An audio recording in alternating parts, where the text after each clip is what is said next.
Welcome friends, एक बार फिर सभी का स्वागत है मेरे इस चैनल पे। उम्मीद करता हूँ कि आप सभी लोग अच्छे होंगे, स्वस्थ होंगे।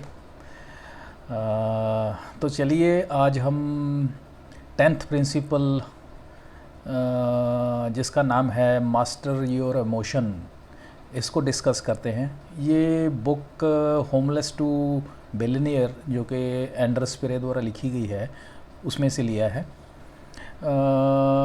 ये बुक मैंने इसलिए चुनी है या इसलिए सिलेक्ट की है आपके साथ डिस्कशन के लिए, क्योंकि ये बुक में जितने प्रिंसिपल्स ऑथर ने डिस्कस किए हैं ये बहुत ही लाइफ ट्रांसफॉर्मिंग हैं, और इसकी वजह उसने खुद अपनी एग्जांपल दे के की है, क्योंकि ये एक्सपीरियंस उसका अपना है लाइफ का। कैसे वो खुद अपना एक होमलेस सिचुएशन से एक बिलियनियर बना, वो सारा जो लाइफ में उसने जो कैसे ग्रो किया वो सारा उसने इसमें चार्ट आउट किया है in terms of principles, 18 principles. So इस बुक को पढ़ के, इस बुक से हम लर्निंग लेके सीख के बहुत कुछ, तो हम भी अपनी लाइफ में बहुत कुछ प्राप्त कर सकते हैं, अचीव कर सकते हैं। तो इसलिए ये बुक मेरे को बहुत इंस्पायरिंग लगी। बहुत इसमें लर्निंग्स हैं, अगर हम इसको अपनी लाइफ में इम्बाइब करते हैं, सीखते हैं, उसको एग्जीक्यूट करते हैं, तो मेरे हिसाब से बहुत कुछ हम अचीव कर सकते हैं। सो मेरा एंडेवर ये है, और आगे आने वाले टाइम में भी एंडेवर यही रहेगा कि मैं उन बुक्स को आपके साथ शेयर करूं, या उन टॉपिक्स पे मैं आपके साथ डिस्कशन करूं जिस पे आपको कुछ लर्निंग मिले, आप कुछ अपने लाइफ में चेंज ला सकें, और ऑटोमेटिकली उसका आपके लाइफ में पॉजिटिव इम्पैक्ट हो। तो चलिए स्टार्ट करते हैं 10th principal master your emotions को। एक अमेरिकन एक्टर हुए हैं विल स्मिथ, उनकी एक कोट है। वो कहते हैं कि अगर आप अपनी डिज़ायर को मटेरियलाइज करना चाहते हैं, यानी कि उसको फिज़िकली या मॉनेटरी इक्विवेलेंट में कन्वर्ट करना चाहते हैं, तो आपको एक थ्रस्ट चाहिए। थ्रस्ट किस चीज़ की? इमोशंस की थ्रस्ट चाहिए उसको कन्वर्ट करने के लिए, क्योंकि अगर इमोशंस नहीं होंगे एग्जीक्यूशन में तो वो रिज़ल्ट्स जो हैं नहीं आएंगे जितनी एक्सपेक्टेशन है, और उतने टाइम में भी नहीं आएंगे। तो इसके लिए क्या है, आपको थ्रस्ट ऑफ इमोशंस चाहिए, और जितने ये इमोशंस की, पॉजिटिव इमोशंस की थ्रस्ट ज़्यादा होगी, उतना आपका जो कह लीजिए वो जो रिज़ल्ट है वो उतना जल्दी आएगा, इम्पैक्टफुल आएगा और बड़ा आएगा। और जो आपका एक आपकी लाइफ में या किसी भी की लाइफ में नेगेटिविटी आती है, वो एक तरह की हवा की झोंके की तरह होती है। कहते उसको आप आने दीजिए और उसको एक कह लीजिए आके निकल जाने दीजिए, उसको अपने पे ज़्यादा इम्पैक्ट उसका मत होने दीजिए, उसको ज़्यादा सीरियसली मत लीजिए। Let it come and go, that's it. और जब आप कभी भी गुस्से में होते हैं तो आप कोशिश करिए खुश रहने की। हालांकि ये बहुत ऑकवर्ड लगता है या बड़ा अटपटा लगता है ये कहने में कि जब कोई गुस्से में हो तो वो खुश कैसे रह सकता है, या खुश रहने की। यहाँ पे ऑथर कहता है कि आप खुश रहने की प्रिटेंड करिए, या खुश रहने की आप विद वॉलंटरी एफर्ट्स अपनी कोशिश करिए कि आप अपने आप को खुश रख पाएँ। तो उससे क्या होगा, धीरे धीरे आपकी प्रैक्टिस हो जाएगी, हैबिट बन जाएगी, और अल्टीमेटली जो है आप अपने इमोशन जो है एंगर का, उस पर कंट्रोल कर लेंगे। अदरवाइज़ क्या है, उस पर कंट्रोल करना मुश्किल होता है। But with due course of time, with due course of this habit of जो है, कहते जब आपको एंगर आता है तो आप अपने आप को हैप्पी फील करने की कोशिश कीजिए। तो उससे क्या होगा, धीरे धीरे आपका ये जो है एंगर वाला जो इमोशन है वो डिल्यूट होता जाएगा।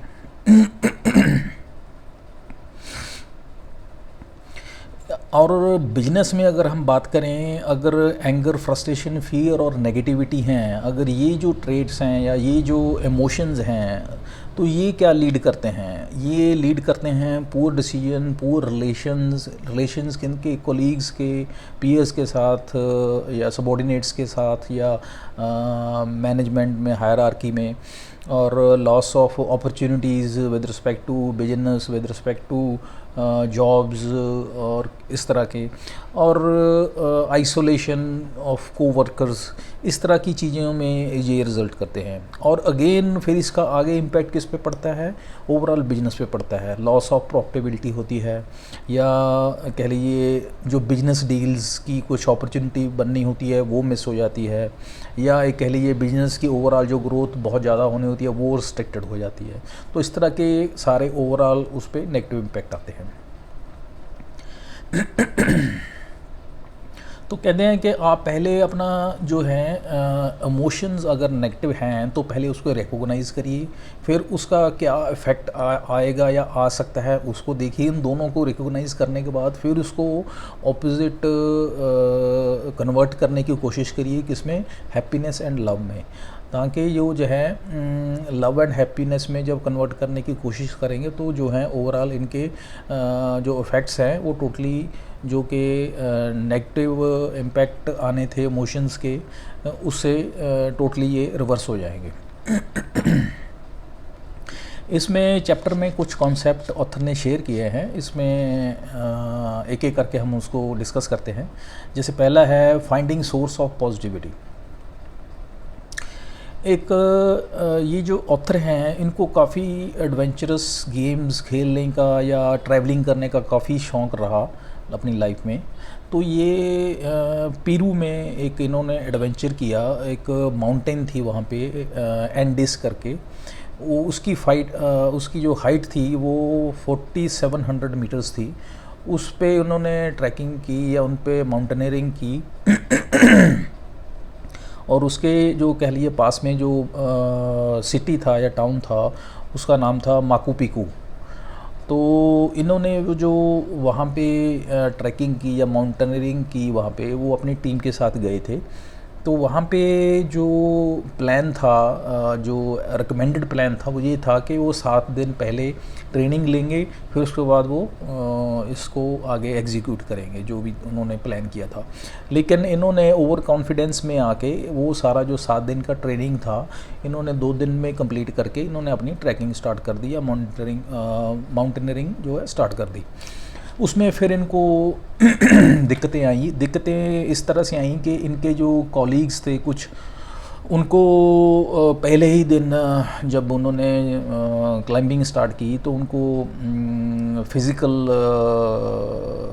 मेडिकल दिक्कतें आई। फिज़िकली उनको सिकनेस आनी शुरू हो गई, ब्रेथलेसनेस आनी शुरू हो गई, और काफ़ी तरह की फ़िज़िकल एलिमेंट्स शुरू हो गई।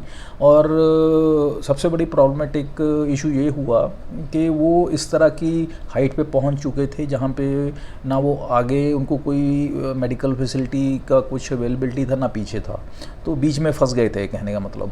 तो समहाउ उन्होंने फिर क्या किया, अपने कह लीजिए एक दूसरे को सपोर्ट किया, मेंटली एक दूसरे को इमोशनली सपोर्ट किया, पॉजिटिव इमोशंस देने की कोशिश की। और उसके बाद फिर अल्टीमेटली ये वहाँ पे ऊपर पहुँचे, और पहुँचने के बाद उन्होंने वो सारा जो टूर था कंप्लीट किया और वापस आए। लेकिन उसके बाद फिर ऑथर ने एक लर्निंग ली कि कभी भी जो है मदर नेचर जो है उसके साथ खिलवाड़ नहीं करना चाहिए। इन दिस सेंस कि अगर आप ऐसा कुछ एंडेवर करते हैं या ऐसा कुछ माउंटेनिंग वगैरह या ट्रैकिंग वगैरह करते हैं जो रिकमेंडेड, जो एक तरह का कुछ आपके लिए कुछ नोट डाउन किया जाता है या कुछ आपके लिए रिकमेंडेड किया जाता है, तो उसको फॉलो करना चाहिए। जो इंस्ट्रक्शंस दी जाती हैं उसको फॉलो करना चाहिए, उसको ओवरराइड नहीं करना चाहिए, ओवर कॉन्फिडेंस नहीं दिखाना चाहिए।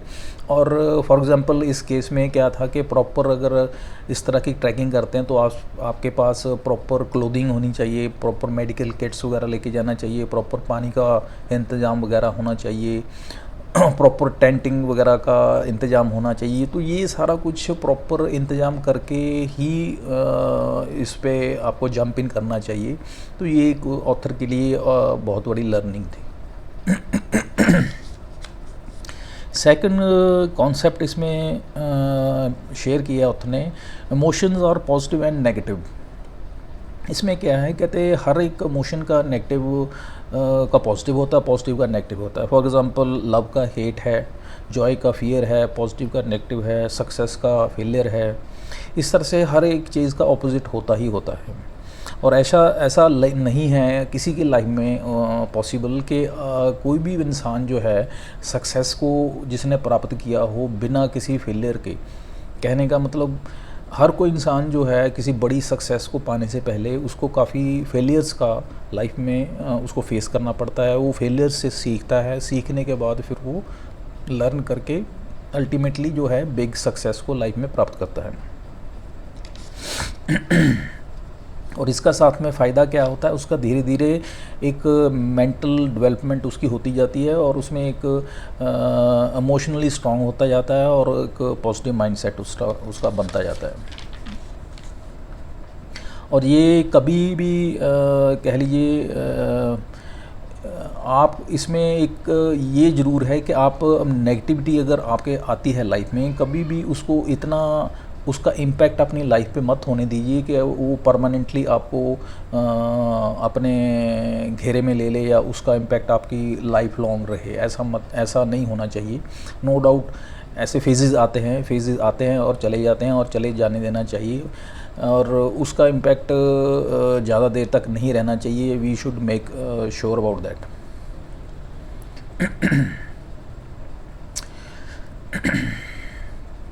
और कहते हैं जितना आपकी लाइफ में पॉजिटिविटी आएगी या पॉजिटिव कुछ आता है तो उसके साथ साथ क्या है कि नेगेटिव भी ज़रूर आता है, कुछ ना कुछ नेगेटिविटी भी राइज होती है। लेकिन इसका मतलब ये नहीं है कि आप अगर नेगेटिविटी आएगी या आती है आप हाथ खड़े करके बैठ जाएं और कुछ भी ना करें।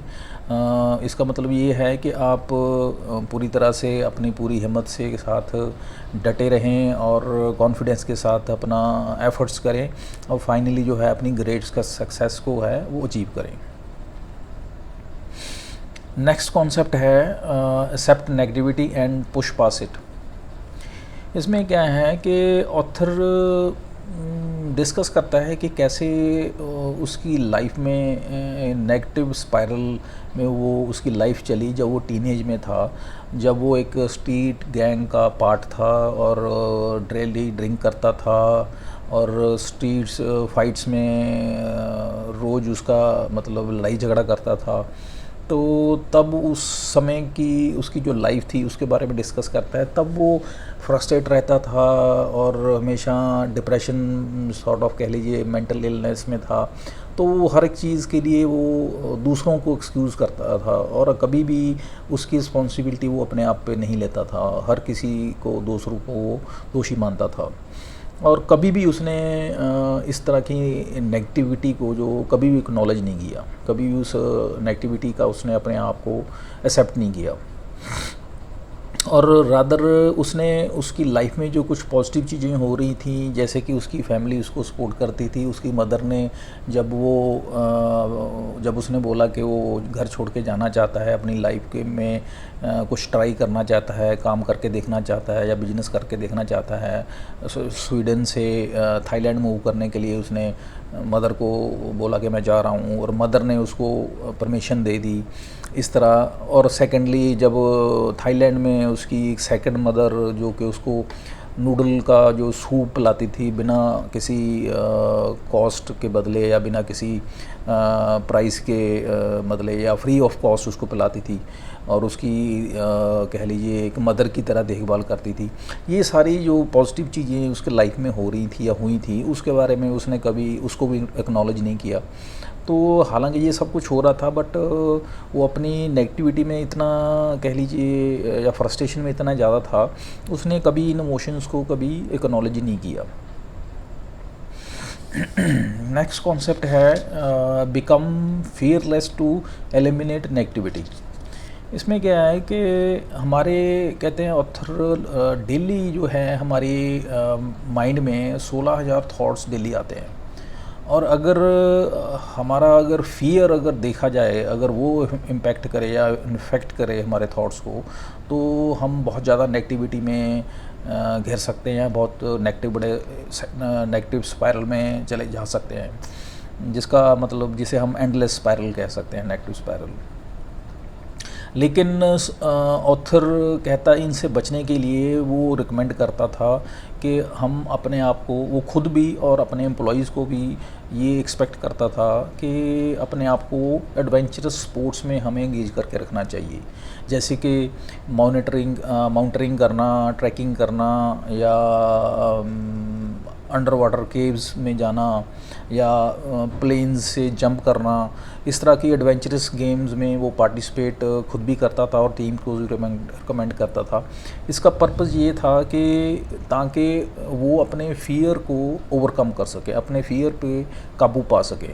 और ये जो मोशन है यही काफ़ी बड़ा कारण है हमारे, बहुत बड़ा एक फैक्टर है हमारे लाइफ में अनसक्सेसफुल होने का, या बहुत कह लीजिए हम जो ज़िंदगी में ग्रो नहीं कर पाते उसका कारण है। अगर हम इस पे, अपने फ़ियर पे अगर काबू कर लेते हैं, या इस पे ओवरकम कर लेते हैं, या इस पे जीत हासिल कर लेते हैं, तो हम ज़िंदगी में काफ़ी ग्रो कर सकते हैं, ऐसा ऑथर का मानना था। और उसी पॉइंट ऑफ व्यू से वो अपना लाइफ में खुद भी वो एक्ट करता था, और अपनी कंपनीज में जो एम्प्लॉइज़ थे उनको भी प्रमोट करता था, या उनको भी करवाता था इस तरह की एक्टिविटीज़। नेक्स्ट है इसमें क्लाइंब ए माउंटेन लिटरली। ऑथर की जो एक हैबिट थी, उसकी आदत भी थी, उसको इंटरेस्ट भी था, ट्रैवल करना, नेचर के साथ घुलना मिलना, नेचर में फॉरेस्ट में जैसे जाना, या हिल स्टेशंस पे जाना, माउंटेनिंग करना, या एरोप्लेन से जंप करना, स्काई डाइविंग करना, और अंडर वाटर केव्स में जाना। इस तरह की जो एडवेंचरस एक्टिविटीज़ वो ऑथर काफ़ी करता था। एक बार उसने इसी तरह से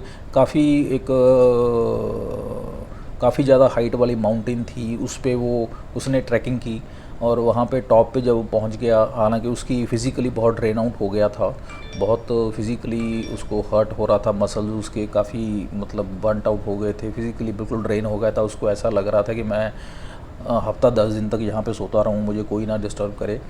और लेकिन उसके साथ उसको खुशी भी थी कि मैं ये काम कर पाया हूँ, या ये जो एक एडवेंचर था मैं कर पाया हूँ फाइनली।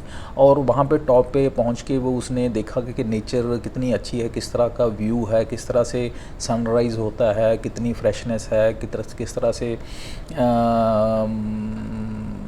क्लैरिटी है एनवायरनमेंट में, या ओवरऑल जो व्यू था नेचर का, उसको देख के उसको खुशी होती थी इस तरह के एनवायरनमेंट को, इस तरह की vividness of beauty of nature को देख के।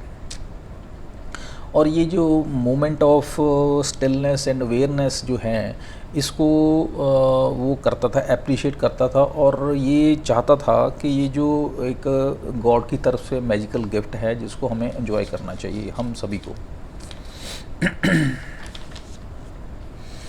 मेंटल स्ट्रगल जो है वो हमें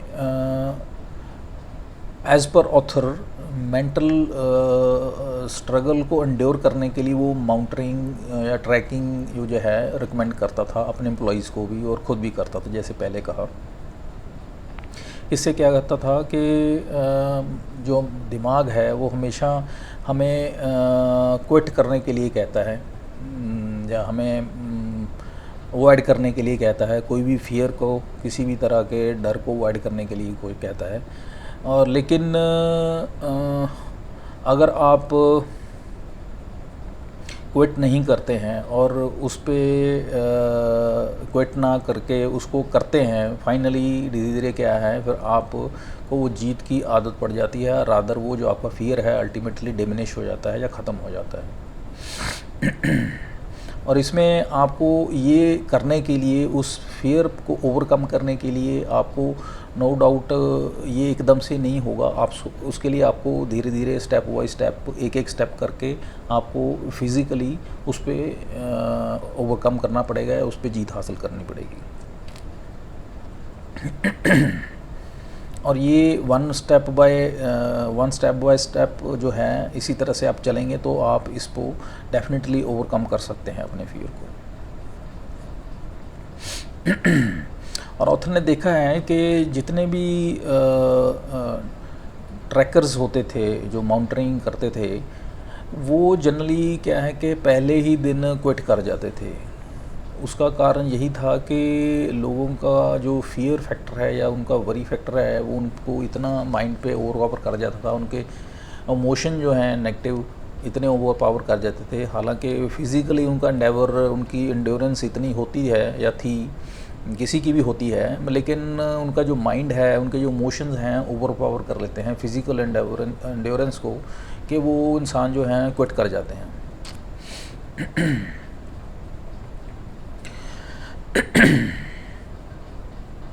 लेकिन अगर आपका इनर सेल्फ जो है अगर स्ट्रॉन्गर है देन माइंड, तो ये चीज़ जो है इसको आप रिवर्स कर सकते हैं कि जो आपके नेगेटिव बिलीव्स हैं या नेगेटिव वरी हैं या इमोशंस फियर का है, उसको अगर आपका स्ट्रेंथ है तो आप उसको कह लीजिए आपकी फिज़िकल स्ट्रेंथ है, उसको रिपीटेडली आप ओवरकम कर सकते हैं धीरे धीरे।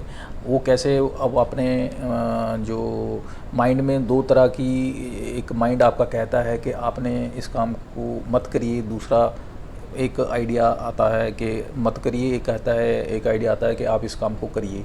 तो आपको हमेशा जो एक विचार आता है कि करिए इस काम को, उसके साथ आपको जाना चाहिए। अगर आप उसके साथ जाएंगे, नो डाउट पहले शुरू में दिक्कत आएगी, बट धीरे धीरे जब उसको रिपीटेडली आप करते जाएंगे तो वो उसमें मज़ा आना लगेगा और धीरे धीरे वो एक हैबिट बन जाएगी और अल्टीमेटली आप परमानेंटली उसको जो फियर है या वरी है उसको ओवरकम करके वो जो है उस काम को सक्सेसफुली करने शुरू कर देंगे और वो एक आपकी हैबिट बन जाएगी।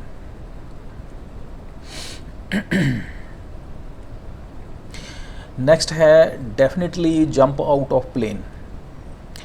इसमें जो ऑथर था वो अपने एम्प्लॉइज़ को कई तरह की एक्टिविटीज़ में पार्टिसिपेट करवाता था, जैसे कि स्काई इन जापान करवाता था, एक्टिव वॉल्केनोज़ में लेके जाता था उनको, इंडोनेशिया में उनको अंडरग्राउंड केव्स में लेके जाता था, वियतनाम में लेके जाता था और एरोप्लेन्स के ऊपर से जंप करवाता था, वो दुबई में लेके जाके करवाता था।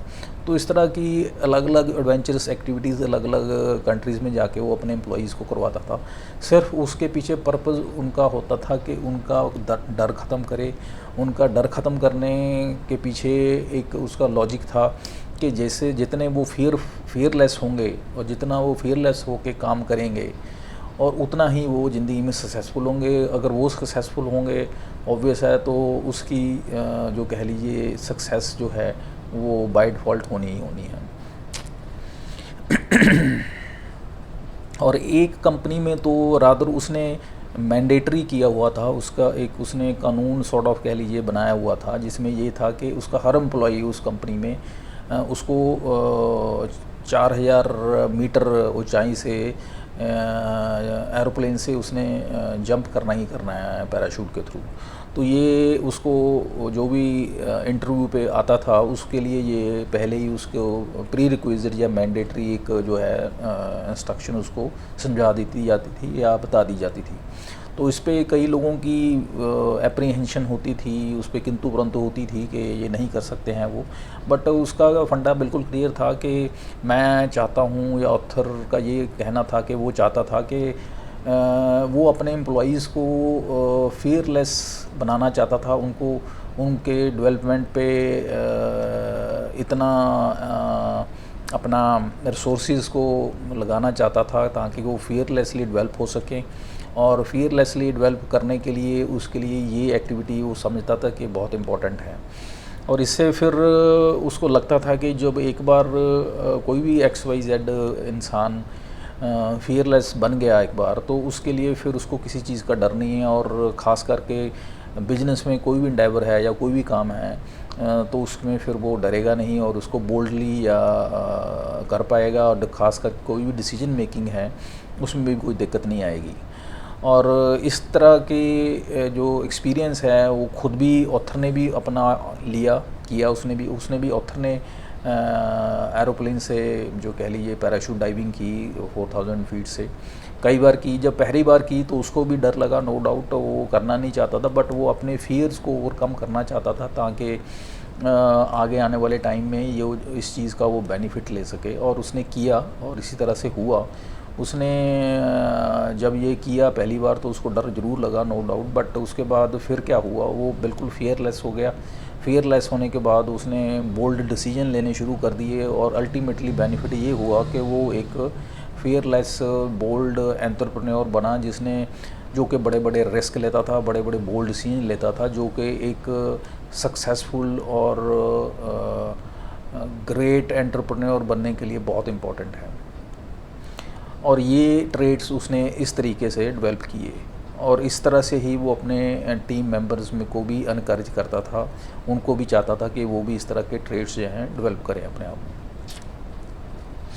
और इसने इस चीज़ से सारे इन एक्टिविटीज़ जो एडवेंचरस ट्रेड्स या एडवेंचरस एक्टिविटीज़ करवाता था, उससे उसने देखा था, उसका खुद का एक्सपीरियंस भी था और दूसरों के एक्सपीरियंस से भी ये चीज़ देखी थी कि अगर ये लोगों की जो परफॉर्मेंस थी, इंडिविजुअल्स की परफॉर्मेंस थी, उसका सीधा डायरेक्टर कोरिलेशन था इस तरह की जो कह लीजिए एम्प्लॉइज़ जो उसके जो जंप करते थे एरोप्लेन से, जिन कंपनी के एम्प्लॉइज़ एरोप्लेन से जंप करते थे वो उनकी प्रोडक्टिविटी बाकी कंपनियों की एम्प्लॉइज़ की प्रोडक्टिविटी से उसने ज़्यादा ही पाई। ये अल्टीमेटली उसने एक कोरिलेशन देखा।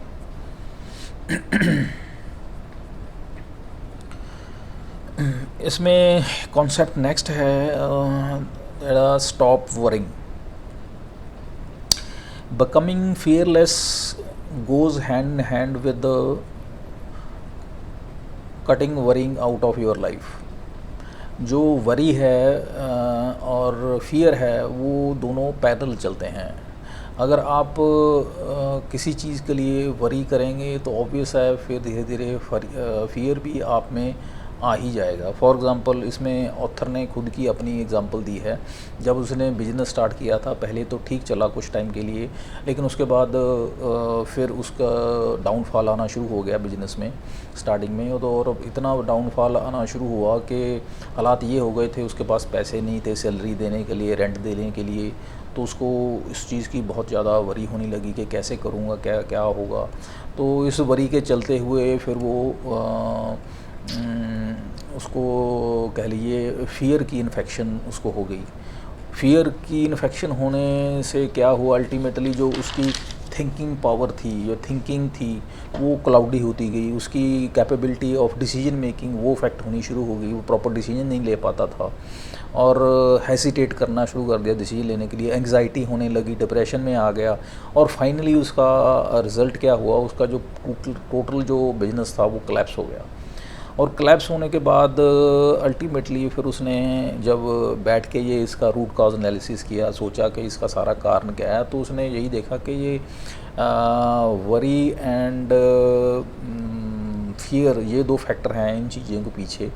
इनको मेरे को ओवरकम करना पड़ेगा, इनको छोड़ना पड़ेगा, इनके ऊपर जीत हासिल करनी पड़ेगी। तो उसने वॉलंटरीली एक्ट करके अपने आप को स्ट्रॉन्ग करके इन दोनों चीज़ों पे काबू करके फिर दोबारा से शुरू किया, फियरलेस बना, और उसने कह लीजिए वरी को छोड़ा। और उसके बाद फिर अपना सारा जो है सेटअप जो है सारा बिजनेस का दोबारा स्टार्ट किया, और जो फाइनली जो है उसने अपनी एक सक्सेसफुल एंटरप्रेन्योर बना।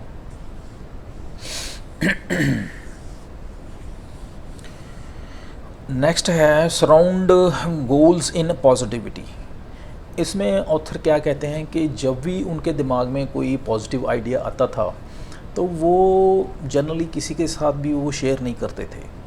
उसके पीछे ना शेयर करने के कारण ये था कि ज़्यादातर उनके जो आइडियाज़ होते थे वो बड़े होते थे, बड़े एक्सेप्शनल होते थे और रिस्की होते थे, और उनको पता था कि अगर वो हर किसी के साथ डिस्कस करेंगे तो लोग उनका मजाक उड़ाएंगे या नेगेटिविटी फैलाएंगे, और वो नेगेटिविटी या फियर या जो फोबिया है वो कहीं ना कहीं इन्फेक्शियस होने की वजह से उनको भी इम्पेक्ट कर सकता है या अफेक्ट कर सकता है, और वो नहीं चाहते थे कि इस तरह का कुछ भी उन पर इम्पेक्ट आए या अफेक्ट हो। तो इसलिए वो ज़्यादातर इस तरह के जो आइडियाज़ होते थे वो अपने तक ही रखते थे, और उनको हाँ ये ज़रूर था कि उनको इमीडिएटली राइट डाउन कर लेते थे। राइट डाउन करके उनको सिर्फ उन लोगों के साथ ही डिस्कस करते थे जो लोग उनको लगता था कि उनके उस आइडिया को एग्जीक्यूट करने में या उनको आगे फैसिलिटेट करने में मदद कर सकते हैं, और इसकी उन लोगों की हेल्प से वो फिर आगे इस तरह के आइडियाज़ को रिस्क लेके, बड़े बड़े रिस्क लेके वो एग्जीक्यूट करके इम्प्लीमेंट कर देते थे। हालांकि यहाँ तक हालात ये थे कि वो इस तरह के जब आइडिया आते थे तो वो अपने सो क्लोज कह लीजिए अपने फैमिली मेम्बर्स तक को भी बताते नहीं थे कि मैं क्या सोच रहा हूँ, क्या कर रहा हूँ, क्योंकि उनको पता था कि वो भी हो सकता है मेरे पे किसी ऐसे डिसीजन पे या किसी ऐसे आइडिया पे उनको विश्वास ना हो, या वो भी मुझे किसी चीज़ के लिए मना करें। लेकिन वो नहीं चाहता था कि मुझे कोई इस चीज़ के लिए मना करे रिस्क लेने के लिए। तो वो यहाँ तक कि घर वालों को भी किसी चीज़ के आइडिया के रिगार्डिंग नहीं बताते थे, वो अपने तक ही सीमित रखते थे। और फाइनली जो है अपना कोई भी आइडिया आता था उसको डिस्कस करके अपने so called like minded peoples के साथ या ग्रुप के साथ या अपने टीम के साथ उसको बाद उसको एग्जीक्यूट करके उसका फाइनल जो है रिज़ल्ट ले लेते थे जो भी लेना होता था। ऑथर कहते हैं कि और इसमें जो लोग हैं जो हमेशा नेगेटिविटी में रहते हैं, जिनको लगता है कि ये पॉसिबल नहीं है या कुछ भी है, तो ऑथर कहते हैं ये जो 18 प्रिंसिपल हैं इस बुक में मेंशन किए हुए, उनका खुद का भी एक्सपीरियंस है और हमें भी वो रिकमेंड करते हैं कि आप ये 18 प्रिंसिपल्स को अपने अप्लाई करिए अपनी लाइफ में, और जो लोग कहते हैं आप ये नहीं कर सकते, आप वो नहीं कर सकते, उनको करके दिखाइए, और ये आप कुछ भी चाहेंगे वो हो सकता है, आप कर सकते हैं, इतनी आप में कैपेबिलिटी है। आप उनको मतलब उनकी जो नेगेटिविटी है उनसे फ्रस्ट्रेट ना हो, उनकी वजह से क्विट ना करें, रादर उनकी जो नेगेटिविटी है उसको एज ए फ्यूल मान के, एज ए मोटिवेटिंग फैक्टर मान के आप अपने काम को और ज़्यादा बेहतर तरीके से करें, और करके दिखा के उनको एक एग्ज़ाम्पल सेट करके दिखाएं कि yes I can do that. So ये जो इमोशंस हैं ऑल डिपेंड्स अपॉन यू कि आप किस तरह से इमोशंस को आप अपनी फेवर में मोल्ड करके उसको यूटिलाइज़ करते हैं। पॉजिटिव इमोशंस को आप नो डाउट वो तो आपकी फेवर में काम करेंगे। नेगेटिव इमोशंस जो हैं आप उनको भी मोल्ड करके उनको एक फ्रस्ट्रेटिंग इमोशन ना मानते हुए या उसको उस तरह से ना लेते हुए उसको एज ए मोटिवेटिंग फैक्टर आपको कंसिडर करके लेना चाहिए, और उसको यूटिलाइज़ करके उसको अपनी लाइफ में एक पॉजिटिव रिज़ल्ट देना चाहिए आपको। So this is all about this chapter, rather principle, that is master your emotions. This is the 10th principle. उम्मीद करता हूँ काफ़ी लर्निंग्स आपके साथ शेयर कर पाया हूँ मैं इस चैप्टर में। काफ़ी कुछ मैं भी लर्न कर रहा हूँ आपके साथ साथ, ऐसा नहीं है कि मैं आपके साथ ही आपको ही समझा रहा हूँ, कुछ डिस्कस कर रहा हूँ, रादर मैं भी काफ़ी कुछ लर्न कर रहा हूँ इससे। उम्मीद कर रहा हूँ काफ़ी कुछ आप भी लर्न कर पा रहे होंगे। नेक्स्ट वीडियो में आपके साथ 11th प्रिंसिपल के रिगार्डिंग डिस्कस करेंगे। एक बार फिर आप सभी लोगों से विनती है, रिक्वेस्ट है, गुजारिश है कि मेरे वीडियोस को ज़्यादा से ज़्यादा शेयर करें, लाइक करें, कमेंट करें और सब्सक्राइब करें। Thank you very much, have a nice day, bye.